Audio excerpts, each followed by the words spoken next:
Assalamualaikum warahmatullahi wabarakatuh. Perkenalkan, nama saya Salsabila Aurora Octavia dari kelas 1 Sains Data Terapan dengan NRP 33226706. Saya akan menjelaskan tugas kecerdasan buatan dengan dosen pengampu Bapak Nur Rasyid Eskom Adi.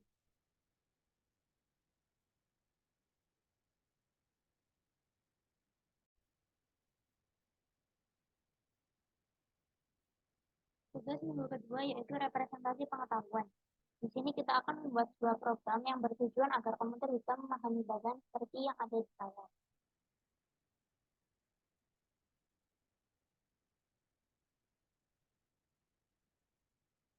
Berikut sintaks yang dapat digunakan.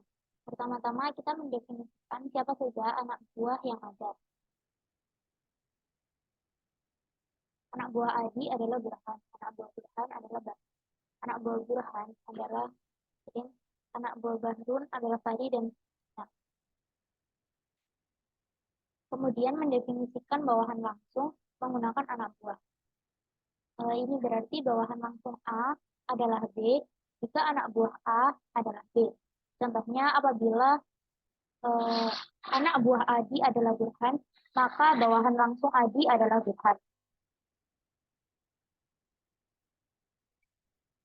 Kemudian mendefinisikan atasan langsung menggunakan anak buah.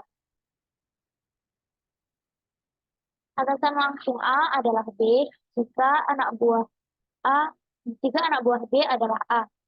Di sini inisial anak buah yang dipakai dibalik karena atasan langsung dan anak buah memiliki pengertian yang berlawanan.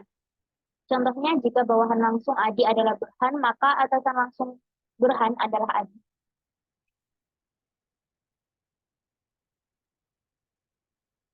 Kemudian mendefinisikan anak buah bawahan menggunakan bawahan langsung. Di sini tidak ada yang perlu dibalik karena bawahan langsung dan anak buah bawahan memiliki pengertian yang sama.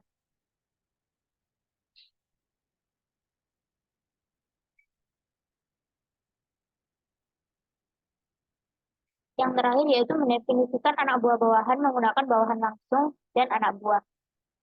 Bertujuan agar dapat menunjukkan dalam jarak jauh.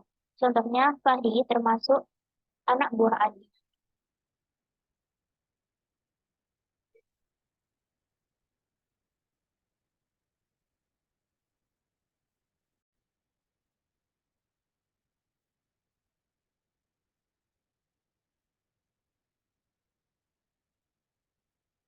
Selanjutnya yaitu tentang silsilah keluarga. Di sini kita mendefinisikan siapa saja perempuan dan siapa saja laki-laki yang terlebih dahulu.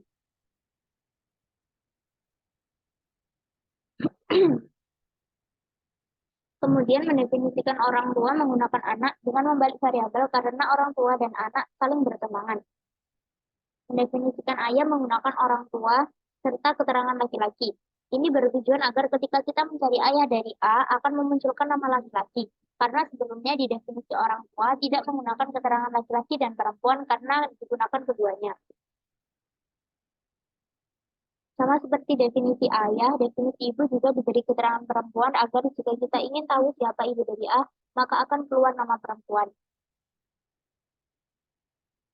Kemudian mendefinisikan saudara laki-laki menggunakan orang tua dan keterangan laki-laki.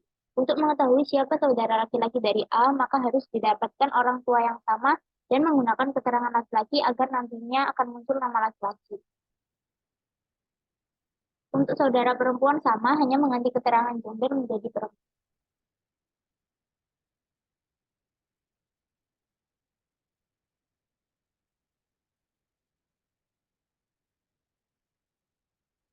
Berdasarkan definisi yang sudah dibuat, maka untuk mencari paman atau bibi, pertama-tama menggunakan definisi orang tua.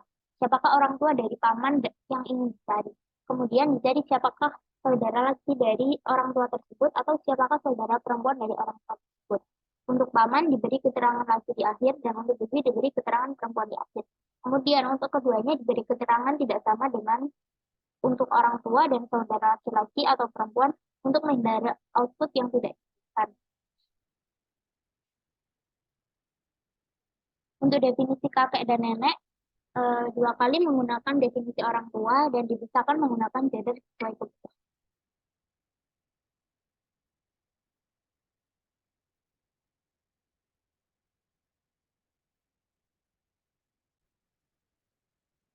Selanjutnya tugas minggu ketiga yaitu reasoning semantic network and trend.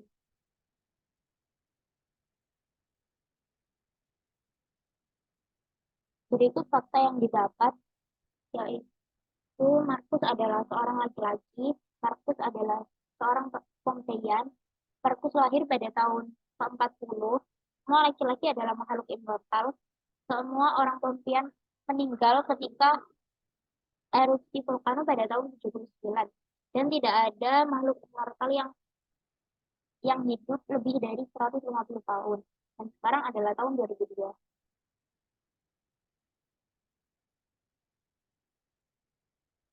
Markus adalah seorang laki-laki. Markus adalah orang Pompeian. Markus lahir pada tahun ke-40. Semua makhluk immortal adalah laki-laki. Dan semua yang mati adalah makhluk immortal yang umurnya lebih dari 150 tahun. Semua orang yang meninggal adalah orang Pompeian yang umurnya lebih dari 79 tahun. Tahun sekarang 2002. Umur yang digunakan yaitu eh, tahun sekarang dikurangi tahun kelahiran.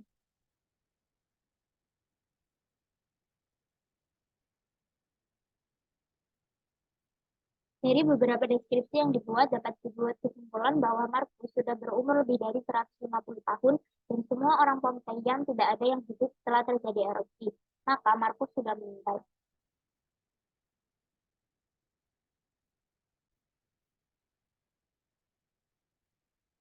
Selanjutnya yaitu Anas adalah seorang lulusan SD. Anas adalah warga negara Indonesia. Anas dilahirkan pada tahun 1952. Semua warga Semua warga negara Indonesia yang lulus SD tidak dapat menjadi PNS lagi jika umurnya lebih dari 35 tahun. Anas mencoba daftar menjadi PNS pada tahun 1985. Semua PNS akan pensiun jika umurnya mencapai 60 tahun. Sekarang adalah tahun 2005.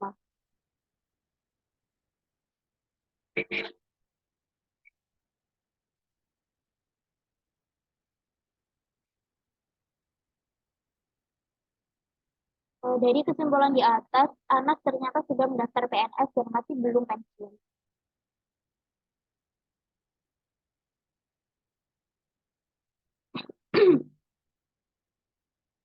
Selanjutnya yaitu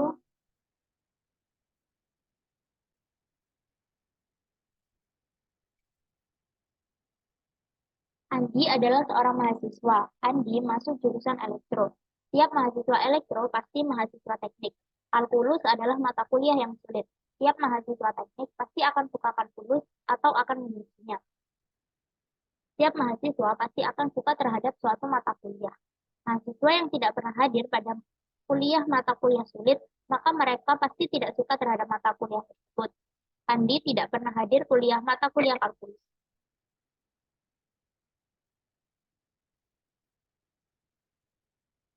Berikut sintaks yang digunakan. Pertama-tama mendeskripsikan terlebih dahulu fakta-fakta yang sudah ditentukan. Kemudian membuat fungsi suka dan tidak suka. Mahasiswa yang tidak suka dengan suatu mata kuliah, maka mahasiswa tersebut tidak masuk kelas karena mata kuliah tersebut sulit.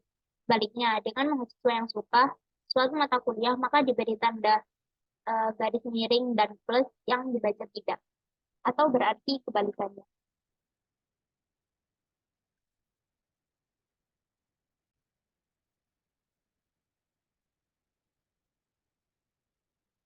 Selanjutnya yaitu graf tentang dua tipe manusia yaitu vegetarian dan kanibal yang berada di suatu pulau.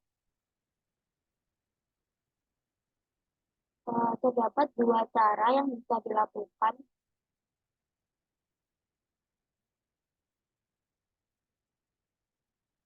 Pertama-tama yaitu eh, memisahkan kanibal dengan kanibal dan vegetarian juga dengan vegetarian atau sama-sama satu kanibal dan vegetarian, satu kanibal dan juga vegetarian.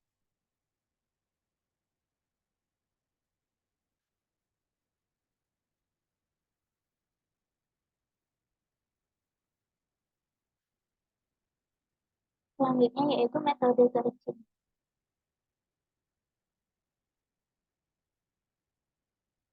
Berikut adalah graf peluang keadaan untuk permasalahan petani dan barang bawaannya.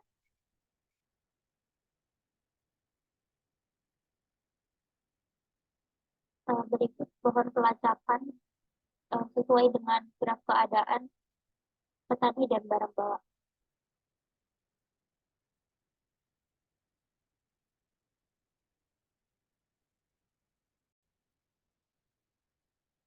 Untuk metode DFS-nya seperti ini.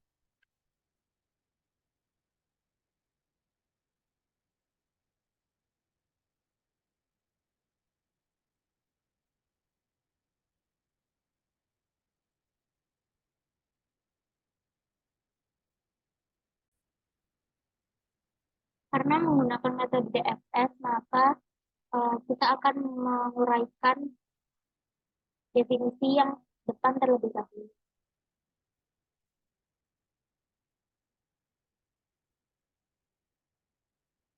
Berikut graf menggunakan metode BFS.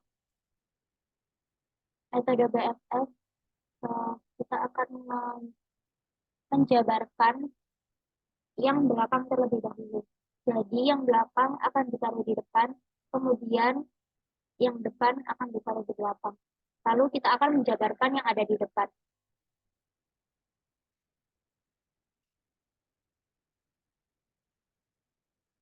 Berikut ruang keadaan untuk permasalahan teko air.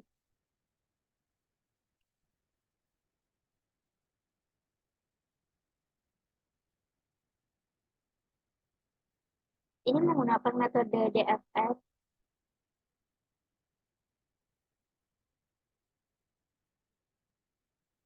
menjabarkan yang depan terlebih dahulu, kemudian yang belakang tetap berada di belakang.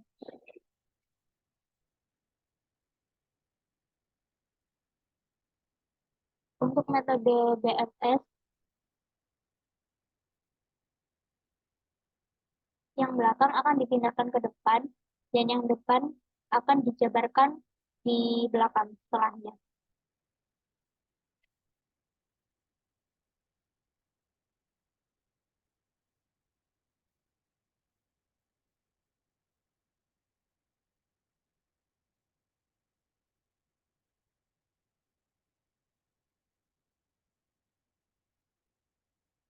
Berikut graf menggunakan metode branch bound.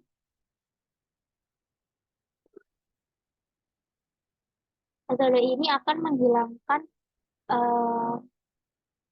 jalur-jalur yang dirasa tidak efektif dan terlalu lama. Kemudian tugas yang ketujuh yaitu metode searching BFS dan DFS.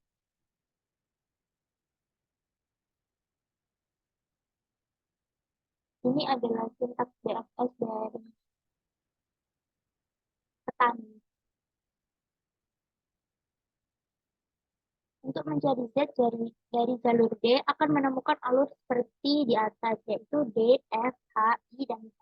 Karena pada saat di C, jalur terbagi menjadi dua, yaitu menjadi E dan D. D sendiri hanya memiliki satu jalur, yaitu F. Begitupun dengan F. F juga memiliki satu jalur, yaitu H. Dan H adalah pertemuan dari dua jalur yang terpisah ketika di C tadi. Setelah sampai di H, untuk menuju Z memiliki jalur yang sama, yaitu H.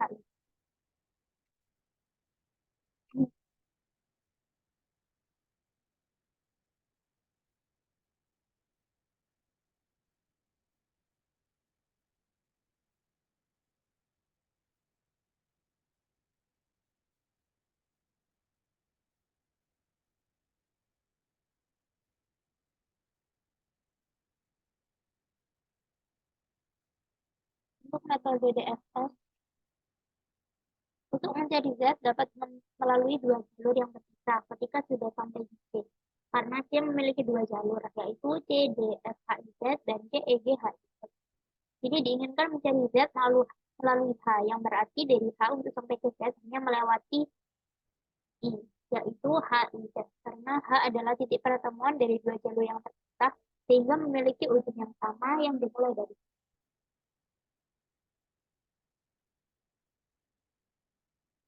Tugas minggu ke-8 yaitu Jemim 11.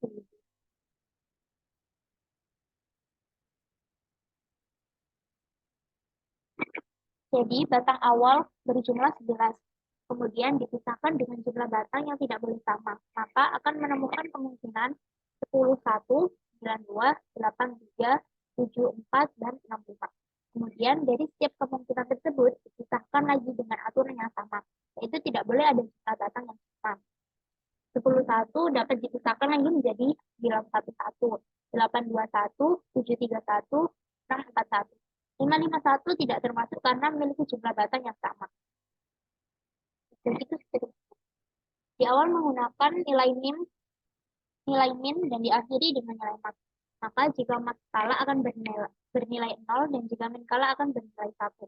Pada level 9 nilai max kalah maka bernilai 0. Pada level 8 nilai min kalah maka batang yang sudah tidak bisa dipecah lagi atau kalau pada level 8 bernilai 1. Dan batang yang masih bisa dipecah nilainya mengikuti level setelahnya yaitu 0. Begitupun seterusnya. Pada level 6 menggunakan nilai min, jadi diambil dari nilai min level selanjutnya. Jika memiliki dua nilai 0 dan 1, akan diambil nilai 0. Pada level 5 menggunakan nilai max, maka diambil dari nilai max level selanjutnya, yaitu 1. Terdapat nilai 0 di paling ujung karena batang itu kalah dan jika max kalah akan bernilai.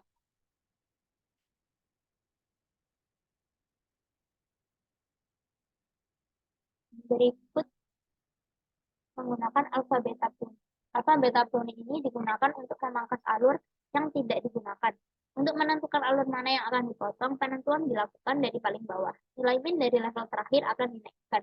Kemudian diambil nilai max dari nilai-nilai yang ada. Itu seterusnya hingga sampai ke puncak. Pemangkasan dilakukan dari ujung sedikit demi sedikit, tidak boleh dipangkas langsung dari awal.